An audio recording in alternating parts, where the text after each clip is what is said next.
우리나라는 무한 경쟁 사회입니다. 타인과의 경쟁도 모자라 어제 나와도 경쟁을 하는 사회입니다. 사회 속에서 평가되는 나의 경쟁력 때문에 하기 싫어도 해야 하고 거절하고 싶어도 거절할 수가 없습니다. 결국에는 쉬는 방법도 배워야 하는 한국인 피로 사회는 여기서 시작합니다. 과거의 사회는 계급 사회였습니다. 주종 관계가 확실했기 때문에 타인이 나에게 무엇을 해야 한다는 명령에 따라 내가 움직였습니다. 이를 규율사회라고 읽었습니다. 오늘날의 사회는 민주사회로서 주종 관계를 나타내는 신분제도가 없기 때문에 나 자신에게 할 수 있다라는 명령을 함으로써 내가 움직입니다. 이를 성과사회라고 말합니다. 자유에는 권리와 책임이 존재합니다. 그렇기에 무한한 자유와 가능성의 사회로 보이지만 사실상 인간 스스로가 끊임없이 자기 자신의 권리와 책임을 지켜내야 하죠. 이를 위해 나 자신에게 강한 동기부여를 부여하고 경쟁하고 성과를 계속해서 내야만 하는 사회로 변질되었습니다. 현대인은 더 이상 외부로부터의 억압이 아닌 내면으로부터의 억압을 받게 되었습니다. 자신을 끊임없이 밀어붙이고 실패하면 타인이 아니라 나 자신을 탓하게 되는 구조로 바뀌게 되었죠. 이로 인해 규율사회에는 발견되지 않았던 정신병, 즉 만성피로, 우울증, 조울증, 번아웃 등의 우리 내부의 병을 발견하게 되었습니다. 성과사회인 현대사회는 왜 이런 병들을 발견하게 되었을까요? 바로 거절하고 멈추는 것을 부정적으로 보기 때문입니다.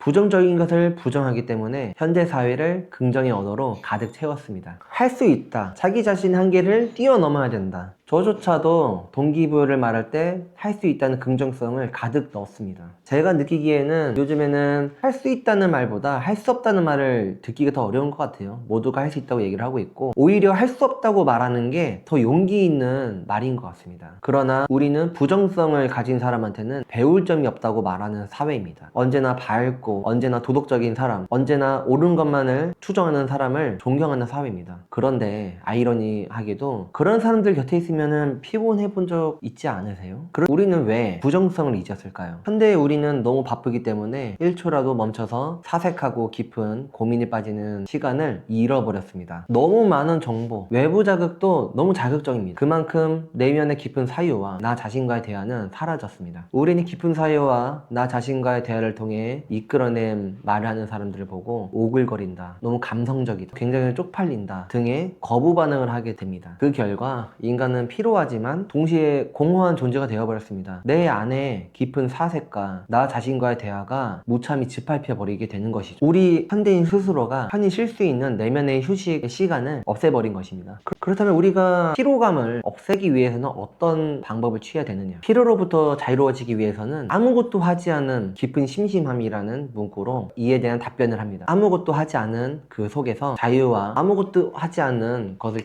결정함으로써 존재 회복을 제시합니다. 우리 인간의 문화는 인간이 내면의 깊은 심심함이 나았을 때 탄생한다는 것이죠. 우리가 심심할 때 규칙적인 소음만으로도 까딱까딱 리듬을 타는 경우도 있습니다. 평소에는 시끄럽다고 느끼는 것들을 우리가 가만히 아무것도 하지 않을 때는 그런 소음 하나하나도 리듬감을 느끼는 독특한 상황을 마주하게 됩니다. 이런 것들을 예시로 들면서 현대사회는 무언가를 계속해서 더 해야 되는 것이 아니라 잠깐 멈추고 비워내는 성찰을 해야 한다고 합니다. 외부 압박이나 내부 압박이나 결국에는 해소되지 않는 것으로부터 압박을 느끼게 됩니다. 우리가 잠깐 멈추고 비워내는 것, 한마디로 말하면 주변 정리를 하는 것이죠. 우리가 정리를 하면서 예전에는 해소하지 못했던 것들을 쉽게 해소해 나가고 해결하지 않아도 되는 것들은 저기 저편으로 밀어버리고 하면서 해소되지 않은 것으로부터 느껴지는 압박감에 시달린 피로감을 없애는 것이 이 책의 중점입니다. 해소되지 않는 것으로 인한 압박으로부터 느껴지는 피로감, 우리 사회는 이런 피로감으로 가득한 것입니다. 이 책을 듣고 저는 이 생각을 했는데요. 저는 어떻게 쉬는 방법을 몰랐는데 이 책을 읽고 나서 어떻게 쉬어야 되지라는 고민을 해봤던 것 같아요. 달리기도 생각 없이 해보고 아무것도 없는 곳에 그냥 앉아만 있기도 해보니까 오히려 그게 쉬는 것 같더라고요. 앉아서 가만히 생각을 정리하면서 아, 이거는 굳이 내가 생각하지 않아도 되는 거였구나, 아, 이거는 그 당시에는 내가 큰 문제라고 생각을 했는데 다음에 또 이런 비슷한 게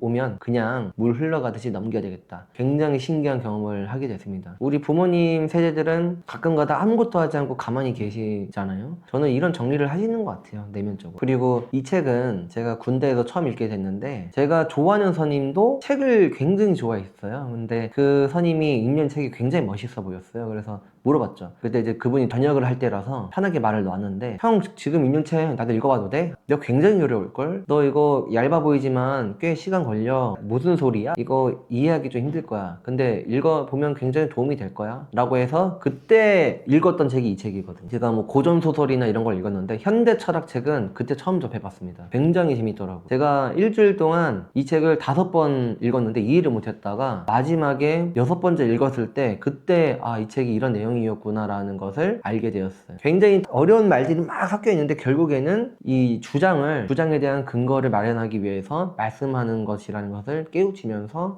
그래서 이런 탄탄한 근거에 기반으로 해서 철학이 존재하는 거구나라는 것을 알게 되었어요.